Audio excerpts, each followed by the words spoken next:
எல்லாருக்கும் வணக்கம். ராமாயணத்தோட கடந்து போயில தசரதனும் கோசலையும் பேசிக்கிட்டு இருந்தாங்க அப்படின்னு சொல்லி பார்த்தோம். அப்படி பேசிகிட்டு இருக்கும்போது முதல்ல கோசலை ரொம்ப கோபமாக அரசனை திட்டினா. அதுக்கப்புறம் ஒரு வழியாக அமைதியானா. இன்னொரு பக்கம் தசரதன் தான் சின்ன வயசில் ஒரு பெரிய பாககாரியம் பண்ணிட்டேன், அதனால தான் எனக்கு இந்த மாதிரி புத்திர சோகம் ஏற்பட்டுருச்சு அப்படின்னு சொல்லி சொன்னான்னு சொல்லி பார்த்தோம்.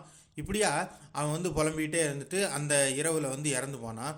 அதாவது ராமன் காட்டுக்கு போன பிறகு 6வது நாள் இரவில் தசரதன் தூக்கத்திலே செத்து போனான். அவன் எந்த நேரத்தில் இறந்தான் அப்படிங்கிறது யாருக்குமே தெரியாது. இப்போது மறுநாள் என்ன நடக்கு அப்படின்னா, வழக்கமாக ஒரு அரசன் இருக்கான் அப்படின்னா அந்த அரச குடும்பத்தில் வேலைக்காரர்கள் வச்சுருப்பாங்க. அரசனை காலையில் எழுப்புறது, குளிக்க வைக்கிறது, இந்த மாதிரி வேலைகளெல்லாம் ஒரு சில வேலைக்காரர்கள் செய்வாங்க. அந்த வேலைக்காரர்கள் காலையில் அரசனை எழுப்புறதுக்காக இசைக்கருவிகளை வாசிக்கிறாங்க. வாசித்த பிறகு ரொம்ப நேரம் ஆகியும் அரசன் எந்திக்கலை. என்னடா எதுவும் சோகம் இல்லாமல் இருக்கிறானா என்ன ஏதுன்னு ஒரு வழியாக மனசை திடப்படுத்திக்கிட்டு உள்ள ரூமுக்குள்ளே போய் பார்த்தா அரசன் இறந்து போயிட்டான். இப்போது அந்த வேலைக்காரர்கள் இதெல்லாம் தெரிஞ்சுக்கிட்ட உடனே ஓன்னு சத்தம் போட்டு அலறுதாங்க. வேலைக்காரர்கள் அலறு நேரத்தில் சுமித்ராவும் கோசலையும் அங்கிட்டிருந்து எஞ்சி ஓடியாராங்க. இப்போ தான் அரசன் இறந்துட்டான் அப்படின்றது வெளியில் தெரியுது. அதாவது விடிஞ்சா பிறகு விஷயம் தெரிஞ்ச உடனே அங்கே இருந்த பெண்கள் எல்லாரும், அதாவது அதில் வேலைக்காரர்களும் இருப்பாங்க, அந்த தசரதனுடைய 1000 மனைவியரும் இருப்பாங்க. அவர்கள் எல்லாரும் கூடி அழுகுறாங்க. இதுக்கடையில் கைகேயும் அங்கே சேர்றா. அரசன் கோசலையோடைய இருப்பிடம் அங்கே கைகேயும் சேர்றா. அதுக்கப்புறம் கைகேயை பார்த்து கோசலை பயங்கரமாக திட்டுறா. என்ன உன் ஆசையெல்லாம் நிறைவேறிடுச்சா? சந்தோஷமாக இருக்கியா? நீ எல்லாம் ஒரு மனுஷியா? திங்கக்கூடாததை திங்கக்கூடிய பெண் அப்படிங்கிற நிலைக்கு கீழாக இறங்கிட்டியே. நீ இவ்வளவுதான் உன்னோட கௌரவமா? இவ்வளவுதான் உன்னுடைய மரியாதையா? கூனியோட சேர்ந்துக்கிட்டு சதி செஞ்சு சூரிய வம்சத்தையே அழிச்சிட்டியே அப்படிங்கிற மாதிரி ரொம்ப கடுமையான வார்த்தைகளால் கைகேயை கோசலை திட்டுறா. கைகேயால் எந்த பதிலும் சொல்ல முடியலை.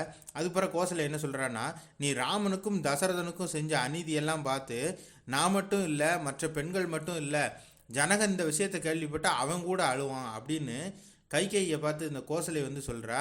அதுக்கப்புறம் கோசலையோடைய அழுகை ரொம்ப கடுமையாக இருக்குது. அவளை கட்டுப்படுத்த முடியலை. சுற்றி இருக்கவர்களாலையும் அவளுக்கு ஆறுதல் சொல்ல முடியலை. அந்த மாதிரி அவள் அழுகிறத பார்த்துட்டு அவளை அந்த இடத்த விட்டு தூக்கிட்டு போகிறாங்க மற்ற ஆட்கள். எப்போவுமே ஒரு கொடுமையான துர்மரணம் நடக்கு அப்படின்னா அந்த குடும்பத்தில் இருக்கவர்களால், அந்த உறவினர்களால் அந்த பிணத்தை பார்த்துக்கிட்டு இருக்க முடியாது. அவர்களுடைய அழுகையை கட்டுப்படுத்த முடியாது. அப்போது அந்த இடத்துல அந்த பாடியை வச்சுருந்தோம் அப்படின்னா ரொம்ப நேரத்துக்கு அந்த சோகம் நீடிக்கும். அது சரியான ஒரு இதாக இருக்காது. அப்படிங்கிறதுக்காண்டி துர்மரணங்கள் நடக்கும்போது அந்த அந்த உடலை சீக்கிரமாக எடுத்துக்கொண்டு போய் புதைச்சிருவாங்க. அதிகபட்சமாக எரிக்க தான் செய்வாங்க. அதே மாதிரி இங்கே தசரதனுடைய உடல் பக்கத்தில் கோசலை இருக்கக்கூடாது அப்படிங்கிற மாதிரி கோசலையை அந்த இடத்த விட்டு தூக்கிட்டு போகிறாங்க. ஏன்னா அவளுடைய புலம்பல், அவளுடைய அழுகை அவ்வளோ பயங்கரமாக இருக்குது. அதுக்கு அடுத்து அந்த உள்ளே இருந்த வேலைக்காரர்கள் அவர்கள் எல்லாரும் என்ன செய்கிறாங்க அப்படின்னா, அரசன் இறந்து போயிட்டான். ஆனால் அரசனுக்கு கடைசி காரியம் செய்ய வேண்டிய 4 மகன்களுமே நாட்டுக்குள்ளே இல்லை. எல்லாருமே தூரத்தில் இருக்காங்க. ராமனும் லக்ஷ்மணனும் எங்கே இருக்கான்னு சொல்லி யாருக்குமே தெரியாது. அவர்களை கூட்டிகிட்டு வர முடியாது. இந்த நேரத்தில் பரதன் சத்ருகனை மட்டும்தான் கூட்டிகிட்டு வரலாம். ஆனால் அவர்களும் அங்கே இல்லை. அதனால் அவர்கள் வர்றது வரைக்கும் இந்த உடலை பாதுகாக்கணும் அப்படின்றதுக்காக அவர்கள் என்ன செய்கிறாங்க அப்படின்னா, எண்ணெயில் குளிக்க வைக்கிறாங்க. எண்ணெய்க்குள்ளே முக்கி அந்த உடலை ஒரு பாத்திரத்துக்குள்ளே வைக்கிறாங்க. இது உடலை பதப்படுத்துறதுக்கு அந்த காலத்தில் இருந்த ஒரு வழிமுறையாக இருக்குது. அந்த மாதிரி பதப்படுத்தி வச்சுட்டு மற்றவர்கள் எல்லாரும் கூடி பரதன் சத்ருகனை போய் சீக்கிரம் கூட்டிகிட்டு வரணும் அப்படின்னு சொல்லி முடிவு எடுக்கிறாங்க. இந்த நேரத்தில் அயோத்தி முழுவதுமாக துக்கமாக இருக்குது. கோசலை திட்டினது பத்தாதுன்னு மக்கள் எல்லாருமே கைகேயை பயங்கரமாக திட்டுறாங்க. இப்படியாவே அந்த 7வது நாள் முடிஞ்சு போச்சு.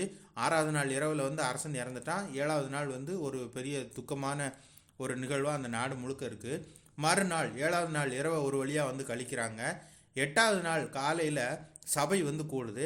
சபை கூடும்போது, அதாவது ராஜ்யசபை, அங்கே மௌத்கல்யர் வராரு, மார்க்கண்டேயர், வாமதேவர், காஷ்யபர், காத்தியாயனர், கௌதமர், ஜபாலி, இவர்கள் கூட வசிஷ்டர், இந்த எல்லாருமே இவர்கள் எல்லாரும் மினிஸ்டர் லெவலில் இருந்தவங்க.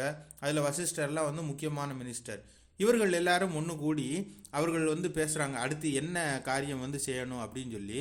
ஒரு பக்கம் இவர்கள் எல்லாருமே இருந்தாலும் அரசன் இல்லாததுனால அந்த நாட்டுக்கு ஒரு ஆபத்து வந்துடும் அப்படிங்கிற மாதிரி எல்லாருக்குமே ஒரு பயம் இருந்துக்கிட்டு இருந்துச்சு. அந்த பயத்தோடைய அந்த முந்தின நாள் இரவை கழிச்சிருக்காங்க. இப்போ மறுநாள் வந்து பேச்சுவார்த்தை நடத்தும் போது அங்கே முக்கியமாக எல்லாரும் என்ன சொல்கிறாங்க அப்படின்னா, அரசன் இல்லை அப்படின்னா அரச சட்டத்தை பாதுகாக்கிறதுக்கு, தர்மத்தை பாதுகாக்கிறதுக்கு ஒரு ரெப்ரசன்டேட்டிவ் இல்லை அப்படிங்கிற நிலை தான் ஆயிரும். சட்டம் ஒரு பக்கம் இருக்கும், இருந்தாலுமே அதை கட்டுப்படுத்துறதுக்கு, மக்களை கட்டுப்படுத்துறதுக்கு, சட்டத்தை நடைமுறைப்படுத்துறதுக்குன்னு சொல்லி ஒரு மனுஷன் வந்து வேணும். அப்படி இருந்தால் தான் வந்து சட்டம் வந்து நடைமுறைப்படுத்தப்படும். அது இல்லாததுனால தகப்பன் சொல்ல மகன் கேட்க மாட்டான், கணவன் சொல்ல மனைவி கேட்க மாட்டான், வியாபாரி வந்து அதிக விலை வச்சு விற்க ஆரம்பிப்பான், திருடை வந்து கூசாமல் திருடுவான். இந்த மாதிரி அந்த அரசு எந்திரம் முழுவதுமாக வந்து கெட்டு போயிடும். அதனால சீக்கிரமாகவே நம்ம வந்து வேற ஒரு அரசனை தேர்ந்தெடுக்கணும், எல்லாமே குலைகிறதுக்கு முன்னாடி நம்ம வேற ஒரு அரசனை நியமிக்கணும் அப்படின்னு எல்லாரும் ஒரு பேச்சுவார்த்தையை வந்து பேசுகிறாங்க. அதுக்கப்புறம் வசிஷ்டர் வந்து சொல்கிறாரு, தூதர்களை கூப்பிட்டு சொல்கிறாரு, கேக்கை நாட்டில் இருக்கக்கூடிய பரதனையும் சத்ருகனையும் தான் இப்போ நம்ம கூட்டிகிட்டு வர முடியும், அதுக்கு நம்ம ஏற்பாடுகள் செய்வோம் அப்படின்னு சொல்லி வசிஷ்டர் பேசி முடிச்சுட்டு தூதர்களை கூப்பிட்டு, ராமன் வந்து காட்டில் இருக்கிறான், தசரதன் வந்து இப்படி இறந்து போயிட்டான், இப்போ நம்ம ராமனையோ லக்ஷ்மணனையோ கூட்டிகிட்டு வர முடியாது, அதனால் சீக்கிரமாக கேக்கை நாட்டுக்கு போய் பரதனையும் சத்ருகனையும் இங்கே கூட்டிகிட்டு வா, ஒரு முக்கியமான வேலை, ரொம்ப அர்ஜென்ட்டான வேலை, அதை நம்ம நிறைவேற்றணும் அப்படின்னு சொல்லி மட்டும் நீ கூட்டிகிட்டு வா, ராமன் காட்டுக்கு போனதை பற்றியும் வந்து நீ எதுவும் வந்து சொல்லாத, அரசன் இறந்துட்டான் அப்படிங்கிறத பற்றியும் எதுவும் சொல்லாத, அதாவது இந்த 2 விஷயமும் பரதனுக்கு தெரியக்கூடாது, அப்படி அந்த விஷயத்த சொல்லாமல் வேற ஏதோ ஒரு அவசர வேலை அப்படின்னு சொல்லி கூட்டிகிட்டு வா அப்படின்னு தூதர்கள்ட்ட விஷயத்த சொல்லி வசிஷ்டர் வந்து கேக்கை நாட்டுக்கு வந்து அனுப்புகிறாரு. அனுப்பும்போதே வந்து அது வந்து ஒரு துக்கமான விஷயமா இருக்கக்கூடாது, அந்த மாதிரியான முகபாவம் எதுவும் முகத்தில் வந்துடாமல் காட்டிக்கிறாத அப்படிங்கிற விஷயத்தையும் சொல்லி அனுப்புகிறாரு. கேக்கை நாட்டு அரசனுக்கு வந்து பரிசு பொருட்களையும் கொண்டு போ அப்படிங்கிறதையும் சொல்லி பரிசு பொருட்களையும் வந்து கூட அனுப்புகிறாரு. இப்படியா பரிசு பொருட்கள் எல்லாத்தையும் எடுத்துக்கிட்டு தூதர்கள் இங்கே அயோத்தியிலேருந்து கேக்கை நாட்டுக்கு வந்து கிளம்புறாங்க. இந்த கேக்கயம் அப்படிங்கிறது எங்கே இருக்குது அப்படின்னா, இன்றைக்கி இருக்கக்கூடிய காஷ்மீரோட மேற்கு பகுதியில் வந்து இருக்குது, அதாவது பாகிஸ்தானுடைய வடக்கு பகுதி, அந்த பகுதியில் வந்து வரும். நேபாளம் பார்டருக்கு கொஞ்சம் கீழே தான் வந்து, அதாவது டெல்லிக்கு கொஞ்சம் கிழக்க அந்த பகுதியில் தான் வந்து அன்னைக்கு இருந்த கோசல நாடு அப்படின்றது. இவர்கள் வந்து கடந்து வர பகுதி பார்த்திங்கன்னா பாஞ்சால தேசத்தை கடந்து, அதுக்கடுத்து அஸ்தினாபுரம் குருஜங்காலத்தை கடந்து, அதுக்கடுத்து மத்திர தேசம், இந்த பாகலீகர்கள் இருந்தது அந்த தேசத்தெல்லாம் கடந்து தான் வந்து இடையில ஒரு 2-3 நாட்டை கடந்து தான் கேக்கை நாட்டுக்கு வந்து போகிறாங்க. இப்படியா தூதர்கள் ஒரு வழியாக கேக்கை நாட்டுக்கு போய் சேர்றாங்க. இதே நேரம் அங்கே கேக்கை நாட்டில் என்ன நடக்குது அப்படின்னா, முந்தின நாள், அதாவது தூதர்கள் போய் சேர்றதுக்கு ஒரு நாள் முன்னாடி பரதன் வந்து ஒரு கெட்ட கனவு காங்குறான். அந்த கெட்ட கனவால் அவனுக்கு வந்து சோறு தண்ணி இறங்க மாட்டேங்கி ரொம்ப பயங்கர கவலையாக இருக்குது. மறுநாள் வந்து அவன் வந்து என்னமோ மாதிரி இருக்கான். இப்போது அவனுடைய நண்பர்கள், அதாவது அங்கே கேக்கை நாட்டில் இருந்த நண்பர்கள் எல்லாரும், என்ன பரதா இப்படி இருக்கிற அப்படின்னு சொல்லி கேள்வி கேட்கும்போது பரதன் வந்து சொல்ல ஆரம்பிக்கிறான், என் கனவு வந்து ஒரு கெட்ட கனவாக இருந்துச்சு, நேற்று நைட்டு என்னுடைய தந்தையை நான் என்னுடைய கனவுல கண்டேன், அவருடைய முகம் ரொம்ப வெளிரி காணப்பட்டுச்சு, தலைமுடி முகம் எல்லாம் வந்து ரொம்ப அலங்கோலமாக இருந்துச்சு, அவர் எமயமலை அடிவாரத்தில் இருக்கக்கூடிய ஒரு குட்டை மாதிரி இருக்குது, அந்த குட்டையில் வெறும் சாணியும் சகதியும் இருக்குது, அதுக்குள்ளே சிக்கிக்கிட்டு இருக்கிறாரு, அதாவது நம்ம தூக்க முடியாத மாதிரி சிக்கிக்கிட்டு இருக்காரு, அது தூரமாக போய்கிட்டே இருக்க மாதிரி தெரியுது, அதுக்கப்புறமா தூரமாக திரிச்சுக்கிட்டே போகிற மாதிரி இருக்குது, இன்னொரு பக்கம் அவரே என்னுடைய தந்தையே வந்து ஒரு பெரிய பாத்திரத்தில் என்னை பார்த்து சிரிச்சுக்கிட்டே எண்ணெயை குடிக்கிற மாதிரி இருக்குது, அதுக்கப்புறம் வந்து எண்ணெய்க்குள்ளே போய் முங்கிக்கிறாரு, அதாவது எண்ணெய்க்குள்ளே போய் படுத்துக்கிட்டாரு அப்படிங்கிற மாதிரி வந்து என்னுடைய கனவில் வந்து தெரிஞ்சுட்டு, அதுக்கடுத்து இன்னொரு பக்கம் அவர் வந்து எள்ளை அள்ளி சாப்பிட்றாரு, அவர் கையாலே அள்ளி எள்ளை சாப்பிட்றாரு அப்படியும் என்னுடைய கனவில் தெரிஞ்சிச்சு, எள்ளை அள்ளி சாப்பிட்றாரு, எண்ணெயை குடிக்கிறாரு, எண்ணெயை குடிச்சிட்டு எண்ணெய்க்குள்ளே போய் படுத்துக்கிட்டாரு.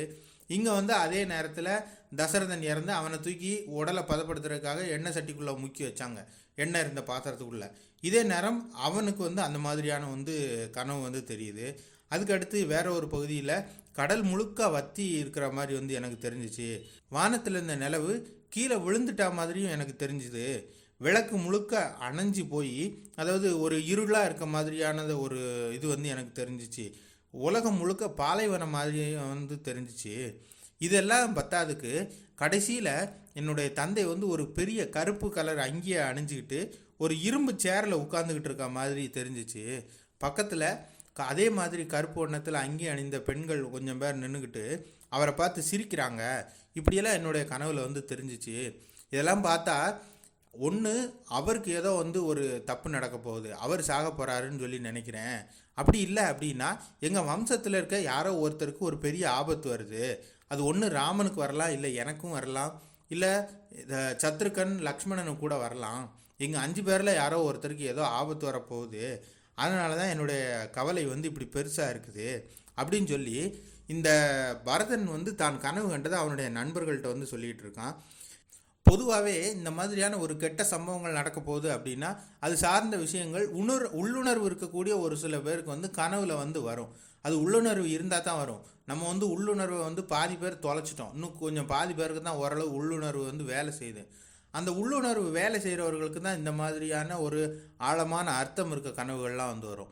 இதே மாதிரியான கனவுகள் வந்து மகாபாரதத்திலே வந்து சொல்லப்பட்டிருந்துச்சு. அதில் வந்து கர்ணன் வந்து தீக்கனவுகள் கண்டான் அப்படின்னு சொல்லி கர்ணன் கிருஷ்ணன்ட்ட வந்து சொல்லுவான். கர்ணன் கனவு காணும்போது எப்படி இருக்கும் அப்படின்னா, பீமன் வந்து ஒரு பெரிய கதையை வச்சுக்கிட்டு மலை மேலே நின்றுக்கிட்டு எக்காலமாக சிரிச்சுக்கிட்டு இருந்தான். அதுக்கப்புறம் யுதிஷ்டன் வந்து ஒரு பெரிய எலும்பு கூட இருக்கக்கூடிய குவியல், அந்த குவியல் மேலே உட்காந்துக்கிட்டு சிரிச்சுக்கிட்டே பாயாசத்தை குடிச்சிக்கிட்டு இருந்தான். இந்த கனவையும் வந்து கண்டேன். அதுக்கு அடுத்து அர்ஜுனனும் கிருஷ்ணனும் தலையில் வெள்ளை கிரீடத்தை வச்சுக்கிட்டு ரொம்ப கம்பீரமாக ஒரு தேரில் வந்துக்கிட்டு இருந்தாங்க. அவர்கள் செல்லும் இடத்துலலாம் வந்து பூமாரி போகுத மாதிரி வந்து இருந்துச்சு. இன்னொரு பக்கம் எங்களுடைய வீரர்கள் மேலெல்லாம் வந்து சேரும் சகதியுமாக தேவர்கள் வந்து கொட்டுற மாதிரி தெரிஞ்சிச்சு. எங்களுடைய வீரர்களுடைய தலப்பா எல்லாமே வந்து சிவப்பாக இருந்துச்சு. அதில் வந்து அஸ்வத்தாமன் கிருபாச்சாரியார் தலையில் மட்டும் வெள்ளை தொப்பி இருந்துச்சு. இந்த மாதிரியான தீக்கனவுகள் எல்லாம் நான் கண்டேன் அப்படின்னு கர்ணன் வந்து கிருஷ்ணன்ட்ட வந்து சொன்னான். இது எல்லாமே வந்து அங்கே வந்து அவனுக்கு வந்து அறிவிக்கிறது தான். அதாவது கௌரவர் படை அழிய போது பாண்டவர்கள் வெற்றி பெற போகிறாங்க அப்படின்றது. அதே மாதிரியான ஒரு சில கெட்ட கனவுகளை வந்து இங்கே வந்து பரதன் வந்து கண்டிருக்கிறான். இவன் இந்த விஷயத்தை நண்பர்கள்ட்ட சொல்லிக்கிட்டு இருக்கான். அதே நேரத்தில் இங்கே அயோத்தியிலேருந்து தூதர்கள் வந்து போகிறாங்க. சரி, தொடர்ந்து கதையில் என்ன நடக்கு அப்படிங்கிறத அடுத்த பதிவில் பார்க்கலாம். இந்த வீடியோ உங்களுக்கு பிடிச்சிருந்தா லைக் பண்ணுங்கள், ஷேர் பண்ணுங்கள், கமெண்ட் பண்ணுங்கள். இதே மாதிரியான வீடியோக்கள் தொடர்ந்து பார்க்கணுன்னா நம்ம சேனலுக்கு சப்ஸ்கிரைப் பண்ணுங்கள். மறக்காமல் பெல் பட்டனையும் ப்ரெஸ் பண்ணுங்கள். நன்றி.